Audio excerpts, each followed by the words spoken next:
கண்ட மகிமை, மலையில் கண்ட மகிமை, அன்று மோசே கண்ட மகிமை, மிகமாக இறங்கினீரே, மோசையோடு பேசினீரே, மிகமாக இறங்கினீரே, மோசையோடு பேசினீரே.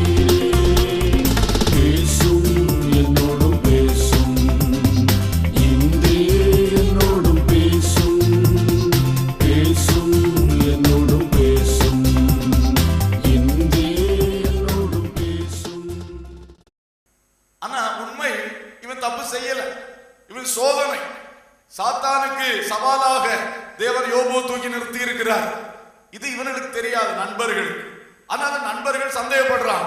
யோபு, நீர் உத்தமத்தையே பேசிக்கிட்டு இருக்க கூடாது, உண்மை தாழ்த்தோம், உன் தப்ப ஒத்துக்கொள்ளும், கர்த்தர் நோக்கி பாரும், இப்படியே பேசுறான். இவனுக்கு இதெல்லாம் கேட்க கேட்க நான் தான் என்னையும் அதிகமா தாழ்த்துறேனே, இனி என்கிட்ட பாவம் இல்லையப்பா, என்ன சொல்லுதுக்கு, நான் பாவம் இருந்தா நான் அறிக்கை பண்றேன், என்கிட்ட இனி குற்றம் இல்லையே, நான் என்ன செய்ய? திரும்ப அடுத்தவன் ஆரம்பிப்பான். அவன் கொஞ்ச நேரம் அவன் குத்து பிரசவம் பண்ணுவான், அடுத்தவன் குத்து பிரசவம் பண்ணுவான். எல்லா குத்து பிரசவம் வந்துக்கு யோபுக்கு என்ன செய்யனே தெரியல. ஆனா இந்த மனுஷன் ஒரு நல்ல மனுஷன், எல்லா குத்து பிரசங்கத்தை கேட்டுக்கிட்டோம், தேவனை பற்றி ஒரு வார்த்தை கூட ஆத்திரமா பேசலையா, நிதானமா பேசினான். அல்லேலூயா. அதுதான் தேவன் அவனுக்கு கடைசியில் கொடுத்த நல்ல சாட்சி. இவ்வளவு ஏற்கனவே சோதனை, நல்லதா வாழ்ந்து இவ்வளவு வேதனை அனுபவிக்கிறான். இதெல்லாம் இருந்த பிறகும் இந்த ஆறுதல் சொல்ல வந்த நண்பர்கள் பயங்கரமா இவனை கஷ்டப்படுத்தின வேளையிலும் அவ்வளவு சகிச்சுக்கிட்டு என்னை பற்றி என் தாசனாகிய யோபு நிதானமாய் பேசினான். அல்லேலூயா. அதுதான் அவனை பற்றி சாட்சி. என்ன சாட்சி? அந்த சாட்சி வந்த பிறகு அவனுக்கு சோதனை காலம் முடிந்தது. அவனுடைய கசப்பை சர்வ வல்லவர் முழுமையும் மாற்றிவிட்டார். அல்லேலூயா. அவன் கசந்த அனுபவங்களுக்கு இரட்டிப்பான மகிழ்ச்சியை அவன் வாழ்விலே தேவன் கொடுத்தார். கரங்களை தட்டி தேவனை மகிமைப்படுத்துவோம். அல்லேலூயா. ஒருவேளை நகோமியை போல அல்ல, யோபுவை போன்ற நிலையிலே நீங்கள் உங்களை எவ்வளவோ தாழ்த்தி ஜெபித்து விட்டீர்கள், குறையில்லை. உண்மையிலே என் அப்பா சமூகத்திலே என் உள்ளத்தை திறந்து எனக்கு தெரிந்த குற்றமெல்லாம் சொல்லி அறிக்கையிட்டு ஜெபித்து அழுது, இன்னும் ஏதாவது மறைந்திருக்கிற குற்றங்களை சொல்லித்தாரும் ஐயா என்று கெஞ்சி கேட்டு அப்படியும் நான் ஜெபித்து விட்டேன். ஆனால் இன்னும் எனக்கு கசப்பு, என் மேல் கசப்பான தீர்ப்புகள் என்று சொன்னார். பயப்படாதிருங்கள் சகோதரனே, சகோதரியே, பயப்படாதிருங்கள். ஆத்திரப்பட்டு ஏதாயிலும் பேசாமல் இருங்கள். இவ்வளவு நல்ல வாழ்க்கைக்கு தான் கிடைச்சது, நான் தேவனை உத்தமமாய் ஆராதித்து எனக்கு இதுவா என்றெல்லாம் அவசரப்பட்டு ஏதாயிலும் பேசி விடாதிருங்கள். அது தேவனுக்கு பிரியமானது அல்ல. ஹல்லேலூயா. யோபு பக்தன் சாட்சி பெற்றது போல இந்த அத்தனை வேதனைகளையும் கசப்புகளையும் நீங்கள் அனுபவித்துக் கொண்டு தேவனுக்கு பிரியமாக வாழுங்கள். Praise the Lord. உண்மையாக வாழுங்கள். ஒரு வார்த்தை தேவனை முறுமுறுக்க வேண்டாம், தேவனை முறுமுறுக்கவே கூடாது.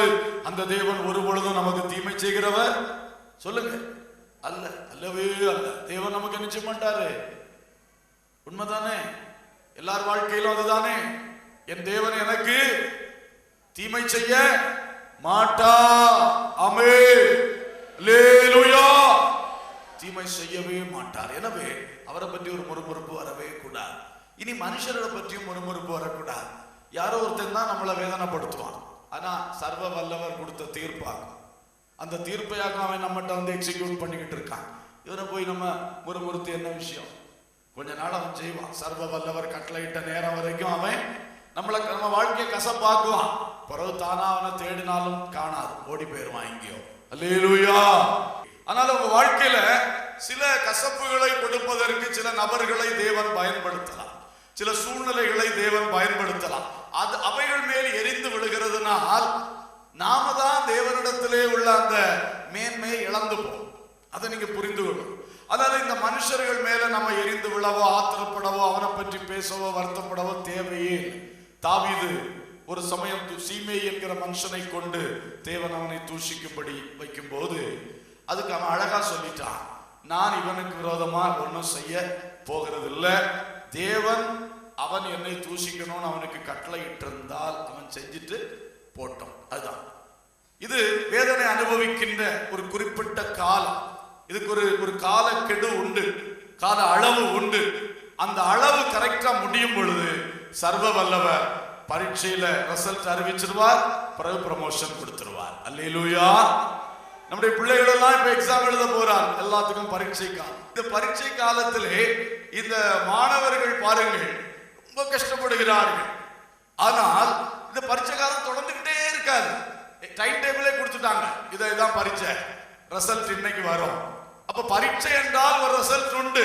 அதே மாதிரி சர்வ வல்லவர் நமக்கு சோதனை தந்தா யார் யார் பரீட்சை நடத்த வர்றாங்களோ நமக்கு தெரியல. இந்த பிள்ளைகளுக்கு தெரியுமா நாளை காலையில 12th எக்ஸாமுக்கு எங்களுக்கு சூப்பர்வைசிங்க்கு இன்னார் வருவார்கள் தெரியுமா? தெரியுமா?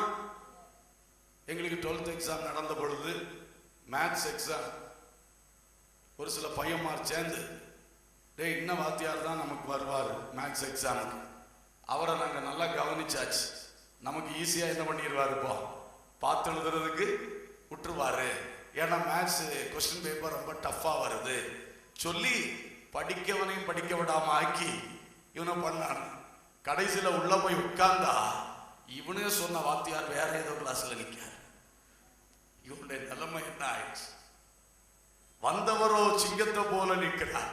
ஒருவன் அந்த பக்கம் இந்த பக்கம் என்ன செய்யக்கூடாது, அசையக்கூடாது. இப்படிதான் பரீட்சைக்கு யார் நடத்த வராங்களோ தெரியல. ஒரு பக்கத்து வீட்டுக்காரனை வச்சு உங்களுக்கு பரீட்சை நடத்துவார், உங்களுக்கு தெரியாது. எங்கேயோ இருக்கிற இவன் எதுக்கு என் வாழ்க்கையில வந்து போராடுறான், என்ன அவசியம் உண்டு? அவன் வருவான், ஏன்னா அவன் தேவனால் அனுப்பப்பட்ட தேர்வு அதிகாரி. இப்படித்தான் சோதனைகள் நம்முடைய வாழ்க்கையிலே நடக்கிறது. ஆனால் எந்த தேர்வும் ஆண்டவர் அனுபவித்த காலம் மட்டும்தான் நடக்கும். என்னைக்கும் பரீட்சை காலத்தில் வைக்கிற தேவன் அல்ல. ஹல்லேலூயா. எனவே நீங்கள் உங்கள் குற்றங்களை அறிக்கை செய்யுங்கள், உங்கள் வாழ்க்கையை சரிப்படுத்துங்கள். அதுக்கு பிறகு பயப்படாதிருங்கள். இந்த தேர்வுக்கு இந்த பரீட்சைக்கு ஒரு முடிவு உண்டு. அந்த ரிசல்ட் நல்லா வரணும். என்னை பற்றி ஆண்டவர் யோபு கொடுத்த சாட்சி மாதிரி நல்ல ஒரு ரிசல்ட் எனக்கு பரீட்சையில வரணும். அதுக்கு மட்டும் நாம கவனத்தோடு இருந்தால் போதும், உடனே அடுத்த ப்ரமோஷன் வரும். ஆமென். கரங்களை தட்டி கர்த்தரை மகிமைப்படுத்துவோம். எனவே யோபு வாழ்க்கையில் வந்தது போன்ற சோதனைகள் யார் வாழ்க்கையிலாவது வந்திருந்தால் பயப்படவே செய்யாதீங்க, பின்வலிக்கவே செய்யாதீங்க. சொந்த மனைவியே யோபுட்ட சொன்ன மாதிரி சொன்னாலும் அசையாதிருங்கள். கர்த்தர் உங்களை உயர்த்தி காண்பிப்பார், நிரூபித்து காண்பிப்பார். அல்லேலூயா. தொழிலிலே போராட்டம் வரலாம், வாழ்க்கையில பிரச்சனை வரலாம், குடும்பத்துல பரீட்சை வரலாம். எங்க வருது, எப்ப வருது, தேவன் எதை சோதிக்கிறா ஒண்ணுமே நமக்கு தெரியல. ஆனா எதுக்கும் நம்ம எது வந்தாலும் முதல்ல நம்மளை நல்லா டெஸ்ட் பண்ணிடணும். இங்க ஏதாவது கேடுபாடு இருக்கான்னு திறந்த உள்ளத்தோட நல்லா சரிப்படுத்திக்கணும். தப்பு இருந்தா சரியாகிடணும். சரியான பிறகு குற்ற மனசாட்சிக்கு இடம் கொடுக்க கூடாது, பயத்துக்கு இடம் கொடுக்க கூடாது, தோல்வி பயத்துக்கு இடமே கொடுக்க கூடாது. ஹல்லேலூயா. விசுவாசத்தினாலே நாம் ஜெயிக்க வேண்டும். ஹல்லேலூயா. ஸ்தோத்திரம். மூன்றாவது சங்கீதம் 64:4 வாசிங்க. மறைவுகளில் உத்தமன் மேல் எய்யும் பொருட்டு கசப்பான வார்த்தைகளாகிய தங்கள் அம்புகளை நாணேற்றுகிறார்கள். சற்றும் பயமின்றி சடுதியில் அவன் மேல் எய்கிறார்கள். மனுஷர்கள் கசப்பான வார்த்தைகளை அம்புகளை போல மறைவுகளில் இருந்து ஆயத்தமாக்கி எய்கிறார்கள். இது நமது வாழ்வை அவ்வப்போது கசப்பாக்குறது. ஒருவேளை முதல் சொன்ன வாழ்வு முழுவதும் கசப்பாகிற அனுபவம் அல்லாமல் இருந்தாலும் இது சில குறிப்பிட்ட பகுதிகளை ரொம்ப கசப்பாக்குறது. சில மனிதர்கள் பேசுகிற வார்த்தைகள் கொஞ்சம் தயவு செய்து நல்லா கவனிங்க. இந்த கசப்பான வார்த்தைகள் என்பது பொல்லாதவர்கள் தான் பேசுவார்கள் என்று அல்ல, நல்லவர்களும் பேசுறாங்க. நல்ல தேவ பிள்ளைகளும் கூட சில வேளை பேச தெரியாம பேசுறதுனால இவங்க பேசுற வார்த்தை அடுத்தவங்கள வாழ்க்கையை கசப்பாகும். இதை நாம கொஞ்சம் கவனித்தால் நமது வாழ்வுக்கும் நல்லது, பிறர் வாழ்வுக்கும் நல்லது. கர்த்தருக்கு ஸ்தோத்திரம். நேற்றைய தினத்தில் கூட ஒரு அருமையான ஊழியக்காரர், ரொம்ப பிரயாசப்படக்கூடியவர், நல்லா செய்வார், ஓடி ஓடி உழைப்பார். அப்படிப்பட்டவர் அந்த ஓடி ஓடி அவர் அதிகமா உழைக்கிறதுனால மற்றவங்க அந்த விஷயங்கள்ல கொஞ்சம் ஒத்துழைக்க குறைஞ்சா சில வார்த்தைகளை விடுவார். இந்த வார்த்தை அவைகள் அப்படியே என்ன செய்து போடும்? கசப்பாக்கி குற்றுயிராக்கி போடும். இவர் எதுக்கு அந்த வார்த்தையை விடுறாருன்னா, இவர் அவ்வளவா உழைக்கிறார் கர்த்தருடைய ஊழியத்துக்காக. அப்ப அதுல சிலர் கூட நின்று சப்போர்ட் பண்ண வேண்டியவங்க, ஒத்துழைக்க வேண்டியவங்க, அவங்களோட ஒத்துழைப்பு இல்லாம அவங்க ஏதாவது நான் மாட்டேன் அது இது வர முடியல எந்தியா சொன்னா, இவருக்கு வர்ற ஆத்திரத்துல கர்த்தருக்காக தான் வைராக்கியம், ஊழியத்துக்காக தான். ஆனா போடுற வார்த்தை டாம் டாம்னு இருக்கும். அது நல்லா என்ன செய்யுமா? கசப்பாக்கும். அப்படி ஒரு பிரச்சனை வந்தது நேற்று. அப்போ அந்த ஊழியத்துல சொன்ன பொழுது அவர் பல நியாயங்களை சொல்லி கொண்டிருந்தார். நியாயமெல்லாம் சரிதான், ஆனால் நாம் காயப்படுத்துகிற வார்த்தைகளை போட்டா பிறகு அங்கிருந்து ஒத்துழைப்பு என்ன செய்ய முடியாது, ரொம்ப எதிர்பார்க்க முடியாது. ஆகவே தனிப்பட்ட முறையில் பேசும் பொழுது ரொம்ப கவனமாக பேச வேண்டும். ஹல்லேலூயா. நமது வாயிலிருந்து நல்ல காரியத்துக்காகத்தான், நல்லதை நடத்துறதுக்காகத்தான், தேவனுக்காகத்தான், தேவனுடைய ஊழியத்துக்காகத்தான் இருந்தாலும் பேசுகிற வார்த்தை கவனமாய் இருக்க வேண்டும். Praise the Lord. மறுபக்கம் நாம் இப்படிப்பட்ட அநேக வார்த்தைகளை அடிக்கடி கேட்கிறோம். கசப்பான வார்த்தைகளை கேட்கிறோம். இனிமையான வார்த்தைகள் வருவதில்லை, கசப்பான வார்த்தைகள் அடிக்கடி வருகிறது. ஏன் தெரியுமா வருது? மனிதனுடைய சுபாவங்கள் அப்படிப்பட்டவைகள் தான். மனிதன் ஒரு நேரம் அமைதியா இருப்பான், அடுத்த நேரம் ஆத்திரமா இருப்பான். இந்த மனுஷனுக்கு சுபாவம் ஒரு பிடியில ஒரு லெவல்ல நிக்கிறது இல்லை. நமக்கும் அப்படிதான், மற்றவங்களுக்கும் அப்படிதான். ஆனா நம்ம இந்த பக்குவம் அடைகிறதுக்கு தான் கர்த்தர் சமூகத்துல நம்ம தாழ்த்தி ஜெபித்து அதிலே முன் செல்லுகிறோம். பவுல் சொன்னாரே, பிலிப்பியர் 4:13 என்னை பலப்படுத்துகிற கிறிஸ்துவினாலே எல்லாவற்றையும் செய்ய எனக்கு பலன் உண்டு. அவர் எல்லாவற்றையும் செய்ய என்று அந்த வசனத்தில் குறிப்பிட்டது என்ன? வாழ்ந்திருக்கவும் தெரியும், தாழ்ந்திருக்கவும் தெரியும், பட்டினியா இருக்கவும் தெரியும், பரிபூர்ணமா இருக்கவும் தெரியும். எல்லா நிலையிலும் மனரம்யமா இருக்க கற்றுக்கொண்டேன். இந்த மனரம்யமா இருக்க கூடிய மனோபலன் அது கர்த்தர் கிறிஸ்து என்னை பலப்படுத்துகிறார். ஹல்லேலூயா. இந்த கிறிஸ்துவின் பலத்தினாலே குடும்பத்துக்குள் அடிக்கடி வருகிற, நம்மை டென்ஷன் உண்டாக்குற, நம்மளை கசப்பாக்கக்கூடிய அந்த வார்த்தைகள், அந்த செயல்பாடுகள், இவைகளை நாம் ஜெயிக்கணும். இந்த ஒவ்வொரு கசப்பு வார்த்தைக்கும் நம்ம பிரதிபலிக்க ஆரம்பிச்சோம்னா நம்ம வாழ்க்கை மோசமா போயிடும். ஒவ்வொரு கசப்பான செய்கைகளுக்கும் ஒரு எதிர்க்கிரியை, ஒரு பிரதிபலிப்பு, ஒரு ரியாக்ஷன் நம்ம கொடுக்க ஆரம்பிச்சோம்னா நம்ம வாழ்க்கை மோசமா போயிடும். இந்த கசப்பான வார்த்தைகளோ கசப்பான செயல்களோ நமக்கு எதிராய் வந்து கொண்டிருக்கிற வேளையிலே அவைகளை சகித்து இந்த மனரம்யமாக போகக்கூடிய அந்த கிறிஸ்துவினால் பலப்படுத்தப்படுகிற அந்த மனோபலனை பெற்று நாம் அதை சகித்து கசப்பை உள்ளே விழுங்கி அதை திரும்ப கொப்பளிக்காமல் அப்படியே நாம போனோம்னா அது வருங்காலங்களில் இன்னும் ஆரோக்கியத்தை கொண்டு வரும். ஹல்லேலூயா. இதுதான் நாம் அடைய வேண்டிய கிறிஸ்துவுக்குள்ளான நல்ல பக்குவம். ஆனா இன்றைக்கு இந்த பக்குவத்தை அடையும் பொழுது எல்லா மனுஷனும் இன்னும் 100% இதுல பக்குவம் அடைந்து விடவில்லை. அதனால நீங்க ஒருத்தர் சகிக்கணும், ஒருவரை ஒருவர் பொறுத்து கொள்ளணும். சரி, இந்த மனுஷன் ஆத்திரத்துல என்ன பேசினார், இனி அதுக்காக நான் ஒரு சண்டை என்னத்துக்கு வளர்த்துக்கணும் போறாரு அப்படின்னு விட்டுறணும். இந்த மாதிரி நம்ம கசப்பான வார்த்தைகள் தேவையில்லாததை விட்டு தள்ள கற்றுக்கொண்டோம் என்றால் நம்முடைய வாழ்க்கை சந்தோஷமாக இருக்கும். ஹல்லேலூயா. இதை புரிந்து கொள்ளுங்கள். நீங்க வேலை பார்க்கிற இடத்துல 4 பேரோட வேலை பார்த்தா, 4 பேரை வச்சு நடத்தினா, அல்லது யாரோ ஒருத்தர் கீழே வேலை பார்த்தீங்கன்னா கண்டிப்பா இந்த கசப்பான வார்த்தைகளும் செயல்களும் சந்திக்காம இருக்கவே முடியாது. சந்திக்கும் பொழுது இதையெல்லாம் பெருசுபடுத்தி உள்ளத்துல எடுத்து வைக்காம தூக்கி தூர எறிந்து விட்டு நீங்க சந்தோஷமா வாழ கற்றுக்கொள்ளுங்கள். ஹல்லேலூயா. கர்த்தர் அந்த மனோபலனை உங்களுக்கு தருவாராக. மனோபலன். 4வதாக ஒன்று சொல்லலாம். கொலோசையர் 3:19. கொலோசையர் 3:19. புருஷர்களே, உங்கள் மனைவிகளில் அன்பு கூறுங்கள், அவர்கள் மேல் கசந்து கொள்ளாதிருங்கள். புருஷர்களுக்கு ஒரு சிறப்பாக சொல்லப்பட்டிருக்கிறது கசப்பு விஷயத்திலே. புருஷர்களே, உங்கள் மனைவிகளின் மேல் என்ன செய்யாதிருங்கள்? சொல்லுங்க. அன்பு கூறுங்கள், அவர்கள் மேல் கசந்து கொள்ளாதிருங்கள். ஆமென். அல்லேலூயா. அப்போ இந்த பைபிள் வசனத்தை பார்க்கும்போது நான் எப்படி நினைக்கிறேன், தப்போ சரியோ தெரியல, மனைவிகள் தான் ரொம்ப கசப்பாக்குவாங்களோ? புருஷர்களுக்கு தான் சொல்லி, புருஷர்களே உங்கள் மனைவிகள் மேல் என்ன செய்யாம இருக்க, கசந்து கொள்ளாம இருங்கன்னா, நான் என் புத்தியில நான் யோசிக்கிறேன், அப்ப மனைவிமார் தான் அதிகமா கசப்பு புருஷனுக்கு கொடுக்கக்கூடிய ஆட்களா இருப்பார்களோ.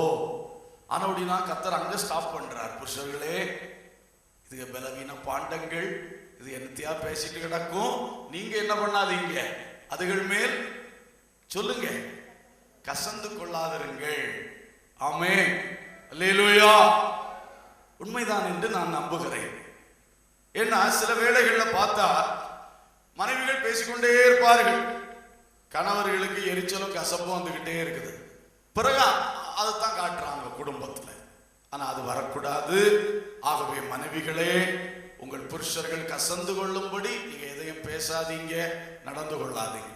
புருஷர்களே, உங்கள் மனைவிகள் மேல என்ன செய்யாதிருங்கள், சொல்லுங்க, கசந்து. ஏன்னா உங்க சரீரம், சொந்த சரீரம், அது மேல நீங்க கசந்து கொண்டீங்கன்னா உங்க வாழ்க்கையே கசப்பா மாறிடும். உங்க வாழ்க்கை இனிமையா இருக்க வேண்டும் என்றால் முதலாவது நீங்கள் உங்களுக்கு தேவன் உங்கள் சொந்த சரீரங்களாக கொடுத்த உங்கள் மனைவிகளில் அன்பு கூறுங்கள். அவர்கள் மேல் ஒருபோதும் கசந்து கொள்ளாதிருங்கள். மனைவிகள் மேல் கசப்பான நினைவுகள் புருஷர்களுக்கு வரும் பொழுது அதே அந்த மனைவியினால் உங்களுக்கு வரக்கூடிய நன்மைகளை கொஞ்சம் நினைச்சு பாருங்க. ரெண்டு பக்கம் இருக்கும் தானே. ஒரு மனைவி 100க்கு 100 மோசக்காரியாவா இருப்பாள், 100க்கு 100 புருஷனை கஷ்டப்படுத்தக்கூடியவளாகவா இருப்பாள், கட்டாயம் இருக்க மாட்டார். அந்த மனைவியை கர்த்தர் உங்களுக்கு தந்தபடினால் உங்க வாழ்க்கையில உண்டாயிருக்கிற எவ்வளவோ நன்மைகள் இருக்கிறது அல்லவா, இத்தனை வருஷமா நீங்க அனுபவிக்கிறீங்க. அதையும் அந்த பட்டியலையும் கொஞ்சம் யோசித்து பாருங்க. அதை யோசித்து பார்த்துட்டு அப்புறம் இந்த கசப்பை உண்டாக்குற பட்டியல் அது மறைஞ்சு போட்டும், அது உங்க உள்ளத்தை விட்டு இல்லாம போகணும். இப்படித்தான் நீங்க உங்களை பேலன்ஸ் பண்ணிக்கிட்டு உங்க குடும்பத்தை நல்ல நிலையில் நடத்த வேண்டும். ஹல்லேலூயா. சும்மா சும்மா வீட்டுக்குள்ள இருந்து எதுக்கும் எரிஞ்சு விழுந்து எதுக்கும் கசந்து விழுந்து அப்படிப்பட்ட வார்த்தையை நம்ம பேசினா குடும்பமே கசப்பாயிடும். பிறகு பிள்ளைகளுடைய இருதயத்திலும் அந்த கசப்பு தான், பிள்ளைகள் பேசுற பேச்சும் அதோடைய பிரதிபலிப்பு தான் வரும். நாளைய தலைமுறையே அப்படித்தான் எழும்பும். எல்லாமே கசப்பு, ஒருத்தருக்கு ஒருத்தர் அன்பே இருக்காது, அன்பே இருக்காது, ஒரு எரிச்சல், ஒரு கசப்பு. இப்படி குடும்பம் மாறிவிடவே கூடாது. புருஷர்களே, உங்கள் மனைவிகளில் அன்பு கூறுங்கள், அவர்கள் மேல் கசந்து கொள்ளாதிருங்கள். அல்லேலூயா. இவைகளை தயவு செய்து கவனியுங்கள். கசந்து கொள்ளாமல் அன்பு பாராட்டி காரியங்களை செவ்வையாய் நடத்தி கொண்டு போக நீங்கள் செயல்படுங்கள். கடைசியாக எபிரேயர் 12:15. எபிரேயர் 12:15. ஒருவனும் தேவனுடைய கிருபையை இழந்து போகாது படிக்கும் யாதொரு கசப்பான வேர் முளைத்தெழும்பி கலக்கம் உண்டாக்குகிறதுனால் அநேகர் தீட்டுப்படாத படிக்கும். சரி, எச்சரிக்கையாய் இருங்கள். எதுக்கு எச்சரிக்கையார்கள்? யாதொரு கசப்பான வேர் முளைத்தெழும்பி எல்லாரையும் அநேகரை தீட்டுப்படுத்தி போடாதபடி நீங்கள் எச்சரிக்கையாயிருங்கள். அப்ப அநேகர் என்று சொல்லும் பொழுது இது குடும்பத்துக்குள் மட்டுமல்ல, இது சபை மற்றும் நீங்கள் உழைக்கும் ஸ்தலங்கள், சமுதாயம் என்று எடுத்துக்கொள்ளலாம். இவைகளிலே சில கசப்புகள் முளைத்தெழும்பும். சபையிலே நீங்க வாழுகிற அந்த லொக்காலிட்டி, அந்த ஏரியாவிலே அநேகர் சேர்ந்து வாழும் போது, அநேகர் சேர்ந்து ஆராதிக்கும் பொழுது, இப்படி கூடி வருகிற இடத்துல வந்து சில கசப்புகள் எழும்பக்கூடிய வாய்ப்பு. அந்த கசப்பான வேர் முளைத்து எழும்ப நம்ம இடம் கொடுத்தோம்னா அது எழும்பி அநேகரை என்ன செய்து போடுமா? தீட்டுப்படுத்தி போடும். ஆகவே அப்படி எழும்பாதபடி ஒருவருடைய உள்ளத்துல எழும்பும் கசப்பு அது அப்படியே அடுத்த ஆளு கிட்ட பரவும், பரவி அநேகரை என்ன செய்து போடும்? தீட்டுப்படுத்தும். இந்த புளித்த மா போல, புளித்த மாவை போல கசப்பு பரவும். அந்த புளித்த மாவை நல்ல மாவுக்குள் வைத்தால் புளித்த மா தன்னுடைய புளிப்பு தன்மையை மற்ற நல்ல மாவுக்குள் கடத்தி எல்லாத்தையும் உப்பு பண்ணி விடுது. அது போலவே ஒரு மனிதனுக்குள் எழும்புகிற கசப்பு, ஒரு மனுஷிக்குள் எழும்புகிற கசப்பு அந்த கூட்டத்தில் இருக்கக்கூடிய எல்லாரும், அந்த குரூப்பையே பாதிக்கும். ஆகவே நமக்குள் யாதொரு கசப்பான வேறு என்ன செய்யக்கூடாதான்? முளைத்தெழும்ப கூடாது. ஹல்லேலூயா. இதிலே நாம் மிக கவனமாக இருக்க வேண்டியது அவசியம். கசப்பான வேர் முளைத்தால் கசப்பான செடி முளைக்கும், கசப்பான செடி வளர்ந்தால் கசப்பான கனி கொடுக்கும். அந்த கனியை புசிக்கிறவர்கள் அத்தனை பேரும் பாதிக்கப்படுவார்கள். இதுதான் விஷயம். ஒரு மனிதனுக்குள் ஒரு கசப்பு வேர் போல வளர்ந்து அது அவருக்குள்ளிருந்து கற்பந்தரித்து அதன் கனிகளாக சில வார்த்தைகளை பேசுகிறார், சில செய்கைகளை செய்கிறார், அவர் சில விதமாய் நடக்கிறார். இதெல்லாம் கசப்பான கனிகள்.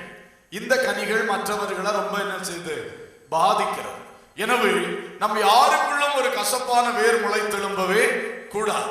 மற்ற மக்களை பற்றின கசப்போ, தேவனுக்கு நேரான கசப்போ, தேவ வசனங்கள் உபதேச சத்தியங்களுக்கு மேல கசப்போ, சபையின் மேல கசப்போ, உடன் விசுவாசிகள் மேல் கசப்போ, ஊழியர்கள் மேல் கசப்போ, உடன் உழைக்கிற பணிஸ்தலத்திலே உள்ள உடன் வேலையாட்கள் மேலேயோ யார் மேலேயும் கசப்பு வரக்கூடாது. அல்லேலூயா. யார் மேலும் கசப்பு இல்லப்பா. ஃபாதர் அழகாக பாடினார். அது மாதிரி வாழணும். நாம் நினைச்சு பார்த்தா யார் மேல எனக்கு கசப்பு இல்லை. எங்கேயா கசப்பு இருக்கா? அந்த ஆள் மேல கசப்பு இருக்கா? அந்த ஆள் மேல கசப்பு இருக்கா? என் பக்கத்து வீட்டுக்காரங்க, சுத்து வட்டாரத்துல வாழக்கூடியவங்க, என்னோட வேலை பார்க்கிற ஆட்கள், சபையில கூடி வருகிற ஆட்கள், நான் நடத்துறவங்க, என்ன நடத்துறவங்க, எல்லாத்தையும் கொஞ்சம் சுத்தி பார்த்தீங்கன்னா யார் மேலும் கசப்பு இல்ல. எத்தனை பேர் சொல்ல முடியும்? கை வைத்து அல்லேலூயா பலமா சொல்லுங்க. கொஞ்சம் இருக்கு இடையில. இதனாலதான் திருவிருந்துன்னு சொன்னோம்னா படப்படா எழுப்பி ஓடு. என்ன கசப்பு மாத்திரை சாப்பிட்டுட்டு வந்திருக்கு. கசப்பு உள்ள இடக்கிறதுனால திருவிருந்துன்னு சொன்னோம்னா ஓட்டம் பிடிக்குது வண்டி. ஐயா அம்மா, இதுதான் உங்களை பரலோகம் கொண்டு சேர்க்கும். ஹல்லேலூயா. இதுக்கு புறமுது காட்டிட்டு போனா உங்க யாத்திரை எங்க போகுது? இயேசுவின் சரீரத்துக்கும் ரத்தத்துக்கும் அடையாளமா வைக்கப்பட்டிருக்கிற இந்த திருவிருந்து பொருட்கள், அப்பமும் ரசமும், இதுக்கு புறமுது காட்டிட்டு இந்த வாசல்ல அந்த வாசல்ல ஏறி போனா உங்க பாதை எங்க போகுது? யாருக்கு நேரா போறீர்கள்? சிந்தியுங்கள். கசப்புகளை எடுத்து வெளியே தள்ளிவிட்டு இந்த மதுரத்தை நீங்கள் உள்ளே எடுத்துக்கொள்ளுங்கள். ஹல்லேலூயா. இயேசுதான் நமது வாழ்க்கையை மதுரமாக்குவார். புரிந்து கொள்ளுங்கள். ஏதாவது வச்சுக்கிட்டு திருவிருந்த விட்டு போகாதீங்க. இன்றைக்கு திருந்துங்க. திருந்தாமல் திருவிருந்தல் கை வைக்காதிருங்கள். நான் அல்ல, வேதம் சொல்லுகிறது. அது கண்ணியாக இருக்கும். அது எப்படி இருக்கும்? ஆமா, பாவத்தை உள்ள வச்சுக்கிட்டு திருந்தாமல் திருவிருந்து எடுத்தால் அது ஆசீர்வாத பொருளா இருக்காது. உங்களுக்கு ஆபத்தை உண்டாக்குகிற ஆயுதமாக இருக்கும். ஆமென்.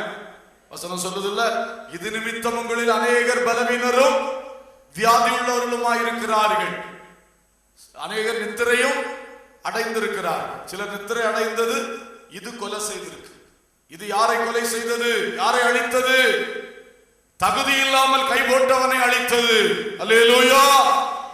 ஜாக்கிரதையோடு இருக்கணும், பயபக்தியோடு இருக்கணும். ஆனா கசப்பு என்று ஒன்றை உள்ள வச்சுக்கிட்டு அதை கொண்டுகிட்டு ஓடாதீங்க.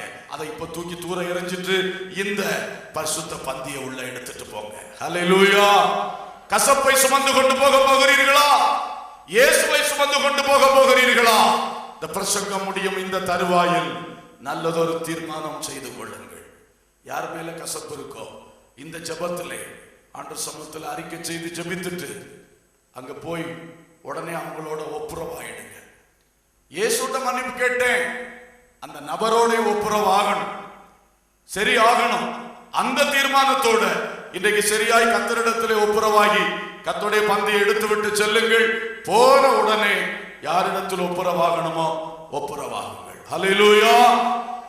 இது ஒரு சின்ன வாய்ப்பு உங்களுக்கு கொடுக்கிறது. இனி அடுத்த மாசம் தானே கர்த்தருடைய பந்தி, அதுக்குள் வருகை இருந்தால் நீங்கள் என்ன செய்வீர்கள்? ஆகையினாலே ஒரு வாய்ப்பு, நல்ல 100க்கு 100 தீர்மானம். கர்த்தருடைய பந்தி எடுத்துட்டு இந்த நபர் மேல இருக்கிற என்னுடைய கசப்பை விட்டுட்டேன், எங்களுக்குள்ள ஒரு சின்ன சண்டை வந்துருச்சு, வாக்கு தர்க்கம் வந்துருச்சு, ஏதோ ஒன்று வந்துருச்சு, ஒரு முறிவு வந்துட்டு அதை நான் உடனே பேசி சரி பண்ணுவேன். உடனே பேசி சரி பண்ணணும். அவர்கள் பிறகு சரியாக வராவிட்டால் அது அவங்கள பொறுத்தது. நீங்க போகணும் அல்லது போன்ல பேசணும், அதை ஒழுங்கு செய்யணும். உங்க சைடு கிளியர் பண்ணீங்கன்னா கர்த்தர் உங்களோடு இருப்பார். ஹல்லேலூயா. உண்மையா, கடமைக்காக அல்ல, உண்மையாக சரி பண்ணுங்க, கசப்பு வைக்காதீங்க. இது கசப்புக்கு கவுண்டர் என்ன தெரியுமா? கசப்பை கவுண்டர் பண்ணக்கூடிய அது மன்னிப்பு. என்னது? மன்னிப்பு. நீங்க இந்த கசப்பு உங்க உள்ளத்தை விட்டு மாறணும்னா அதுக்கு என்ன கொடுக்கணும்? மருந்து கொடுக்கணும். ஆன்டிபயாட்டிக் கொடுக்கிற மாதிரி. அது சரின்னு தான் நினைக்கிறேன். மருத்துவ டிஸ்கிரிப்ஷன்ஸ் நமக்கு ரொம்ப தெரியாது. அதாவது ஒரு இது இருந்தா அதுக்கு ஆன்டிங்கிற வார்த்தையை வச்சு தான் சொல்லுகிறேன். அதுக்கு எதிரடையானதை கொடுத்து அதை சமப்படுத்துறாங்க. இதே மாதிரி கசப்பு உள்ள இருந்துன்னா அதுக்கு மன்னிப்பு என்கிறத கொடுத்து என்ன செய்யணும்? அதை கிளியர் பண்ணணும். அல்லேலூயா, அல்லேலூயா.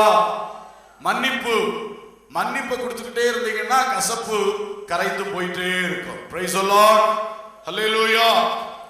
சகோதரர்கள் செய்த துரோகத்தை யோசேப்பு மன்னித்தான், மன்னித்தவன் வாழ்ந்தான்.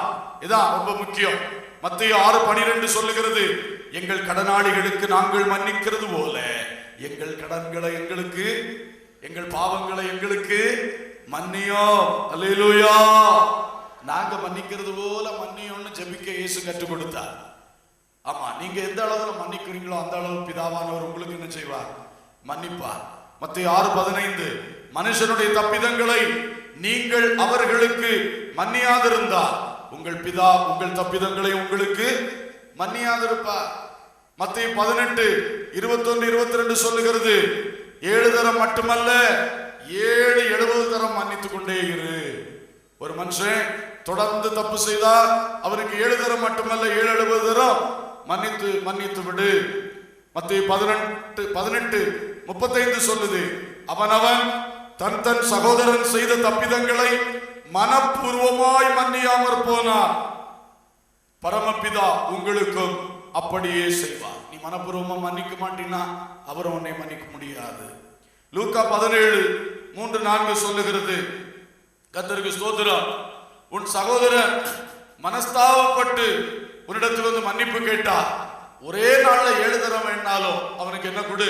மன்னிப்பை கொடுக்கறதுக்கு நீ தடை பண்ணாத. சில ஆளுகளுக்கு இந்த மாதிரி ஒரு புத்தி உண்டு. சரி, ஒன்று நடந்து போச்சு. அவர்கள் வந்து, பிரதர், நான் அன்னைக்கு நமக்குள்ள ஒரு சின்ன பிரச்சனை வந்துட்டு அப்படி தொடங்குவாரு. அதெல்லாம் முடிஞ்சு போன கதை, போ, இனி அதை பற்றி நான் பேசணும், திரும்ப வந்து இங்கே வேதனைப்படுத்த வந்த, போ, தட்டி விட்டுருவாரு. அந்த மன்னிப்பு கொடுக்க மாட்டார். அந்த ஆள் பேச வந்திருக்க கொஞ்சம் திறந்து பேச இடம் கொடுக்க மாட்டார். இந்த ஆட்கள் எல்லாம் கர்த்தருக்கு பிரியமில்லாத ஆட்கள். தேவ சுபாவம் கொஞ்சம் கூட இல்லைன்னு அர்த்தம். ஒரு ஆள் ஒன்று அப்ரோச் பண்ணி வருது, ஒரு பழைய பிரச்சனை இப்படி ஆயிடுச்சு பார்த்தீங்களா அப்படின்னு பேச தொடங்குது. எதுக்காக பேசுறார்கள்? பொறுமையா கேட்கணும் இல்லையா? கேட்டு அவர்களே வாசலை திறந்தா அதை நம்ம சரி பண்ண எவ்வளவு அழகான சந்தர்ப்பம் அது. அந்த சந்தர்ப்பத்தை வைராக்கியத்தினால தட்டி விடக்கூடிய ஆட்கள் தெய்வத்தன்மையும் இல்லை மனுஷத்தன்மையும் இல்லாத ரகங்கள். அப்படி யாரும் இருக்கக்கூடாது. கர்த்தருக்கு ஸ்தோத்திரம். அப்படிப்பட்டவர்கள் தேவனுக்கு பிரியமல்ல. தேவன் தண்டிப்பார். ஏன்னா உன் சகோதரனை தேடி வந்திருக்கிறான், நீ வாசல் அடைச்சவனை தள்ளி விடுகிறார். அவன் கர்த்தரிடத்திலே மன்னிப்பை பெற்றுக் கொள்வான், நீயோ தண்டனை பெறுவாய். ஏன்னா இவ்வளவு தேடி வந்த பிறகு நீயாக்கும் போயிருக்க வேண்டும் மன்னிப்பு கேட்க அல்லது சரிப்படுத்த. ஆனா அவன் தேடி வர்றான், அதுக்கப்புறம் நீ இடம் கொடுக்கலன்னா அது எவ்வளவு மோசமான காரியம். மன்னியுங்கள். இயேசு கிறிஸ்து மன்னித்து கொண்டே இருந்தார்.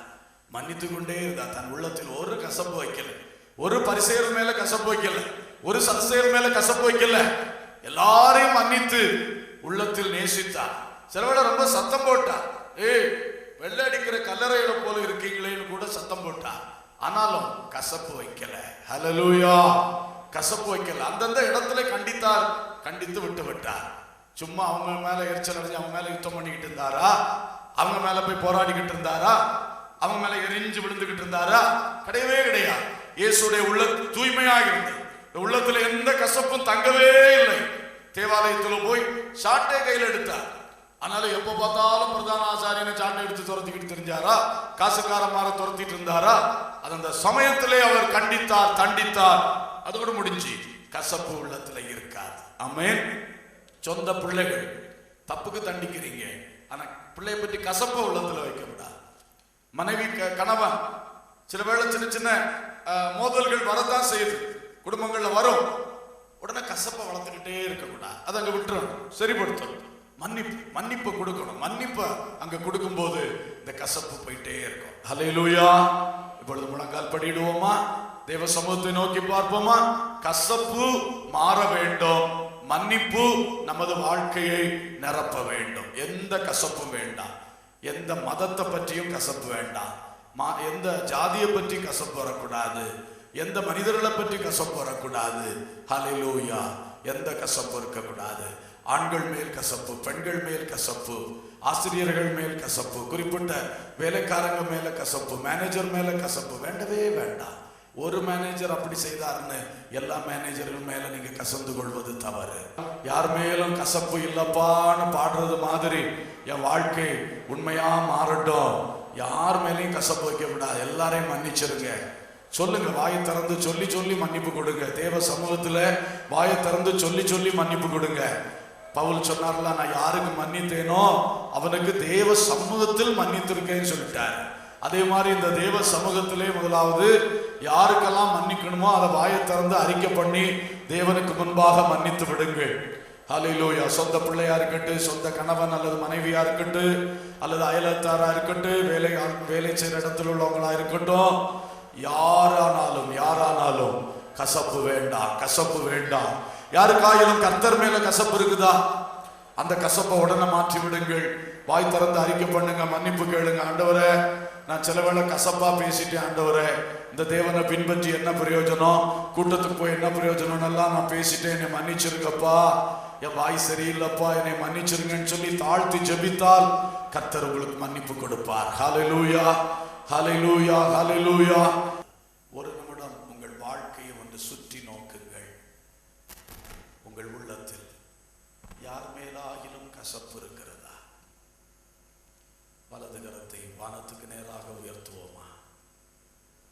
யார் மேலும் கசப்பு இல்லையப்பா சொல்லுங்க.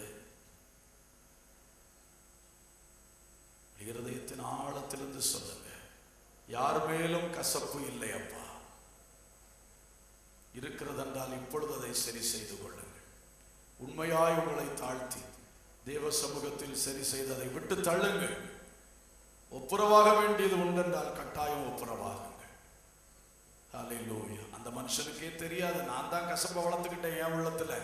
சரி, அதை தேவ சமூகத்தில் இப்பொழுது விட்டு தள்ளிவிட்டு உங்களை சரிபடுத்தி விட்டு நீங்கள் கிறிஸ்துவுக்குள் பலப்படுங்கள். இனிமேல் அந்த கசப்பான நினைவுக்கு உள்ளத்தில் இடம் கொடுக்காதீங்க. இது நேரடியாக சில பேச்சுவார்த்தை நடந்துருச்சு, எங்களுக்குள்ள முறிவு வந்துருச்சு அப்படின்னா இப்ப அதை மன்னித்து அதை உங்களுக்குள் சரிபடுத்தி கொண்டு ஆண்டோட சொல்லுங்க, நான் போய் உடனே அந்த நபரோடு பேசி சரியாவேனப்பா, என்னை மன்னித்தரணும். அந்த கசப்பின் கட்டு அறுக்கப்படும் பொழுது பிரகாசம், விடுதலையும் மகிழ்ச்சியும் உங்கள் வாழ்க்கையை நிரப்பும். மன்னிப்பு தான் அதுக்கு மருந்து. அந்த மன்னிப்பாகிய மருந்தை நீங்கள் நன்றாய் பயன்படுத்துங்கள். ஹல்லேலூயா. அன்புள்ள பரலோக பிதாவே, நல்ல தகப்பனே, இந்த பரிசுத்தமான வேளையில் கடந்து வந்திருக்கிறோம். கசப்புகளை எங்கள் வாழ்க்கை விட்டு முற்றிலும் மாற்றும். நாங்கள் செய்த தப்பினாலே நீர் எங்களுக்கு அனுமதித்த கசப்புகள், அதை எங்களுக்கு மன்னித்து நகோமியின் வாழ்க்கையில் அற்புதம் செய்த தேவன் ஒவ்வொருவர் வாழ்க்கையில் அற்புதம் செய்யும். சில வேளை பரீட்சைக்காக, சோதனைக்காக யோபுவை போல எங்களுக்கு தேவனால் அனுமதிக்கப்பட்ட கசப்புகள், அந்த கசப்பிலே நாங்கள் ஜெயம் எடுத்து யோபு பக்தனை போல வெற்றி பெற்று சாட்சி பெற உதவி செய்யும் அப்பா. பலவிதமான வார்த்தைகளின் கசப்புகள், புருஷர்கள் மனைவியிடத்திலே கசந்து கொள்ளுகிறது, கூடுகைகளிலே மக்கள் கூட்டங்களின் நடுவிலே யாரோ ஒருவருக்குள் கசப்பான வேர் எழும்பி எல்லாரையும் தீட்டுப்படுத்துகிறது. இந்த மாதிரிப்பட்ட அனைத்து கசப்புகளுக்கு எங்களை விலக்கி காத்துக்கொள்ளும் ஐயா. எங்கள் உள்ளங்களில் யாரை பற்றி ஒரு கசப்பு நினையாதபடி எங்களை நடத்தும் ஐயா. இயேசுவே, உம்மை போல ஒரு தூய உள்ளம், கள்ளங்கபடற்ற ஒரு பரிசுத்த உள்ளத்தை எங்களுக்கு தாங்கப்பா. யார் மேலும் கசப்பு இல்லைன்னு உண்மையாய் சொல்லவும் உண்மையாக செயல்படவும் எங்களுக்கு கிருபை தாங்கப்பா. உமது வல்லமை உள்ள நல்ல கருத்தில் ஒப்பு கொடுக்கிறோம். இந்த சபை முழுவதும் யாருடைய வாழ்விலும், குடும்பத்திலும், வேலை ஸ்தலத்திலும் கசப்பில்லாமல் நடத்துங்க. சபை அன்பினால் நிரம்பட்டும், ஒரு மனதினால் நிரம்பட்டும், தேவ கிருபையினால் அளவில்லாமல் சபை நிரப்பப்படட்டும் ஐயா. இந்நாட்களில் நாங்கள் கூடி இருந்து ஜெபித்து, விழித்திருந்து ஜெபித்து, உபவாசித்து ஜெபித்து இந்த மகிமையான பிரகாசத்தை பெற்றுக்கொள்ளும்படி எங்களை சபையாக நீர் வழிநடத்த வேண்டும் என்று ஜெபிக்கின்றோம். வந்தவர்களை ஆசீர்வாதத்தோடு அனுப்பும். தொடர்ந்து கர்த்தருடைய பந்தி ஆராதனை பொறுப்படும். துதி, கன, மகிமை உமக்கே செலுத்துகின்றோம். இயேசுவின் நாமத்தில் கேட்கிறோம் ஜீவனுள்ள பிதாவே, ஆமென். உலகத்தின் வெளிச்சம் நீ, எழுந்து ஒளி வீசு. உலகத்தின் வெளிச்சம் நீ, எழுந்து ஒளி வீசு. மலை மேல் உள்ள பட்டணம் தம்பி, மலை மேல் உள்ள பட்டணம், நீ மறைவாக இருக்காதே, நீ மறைவாக இருக்காதே.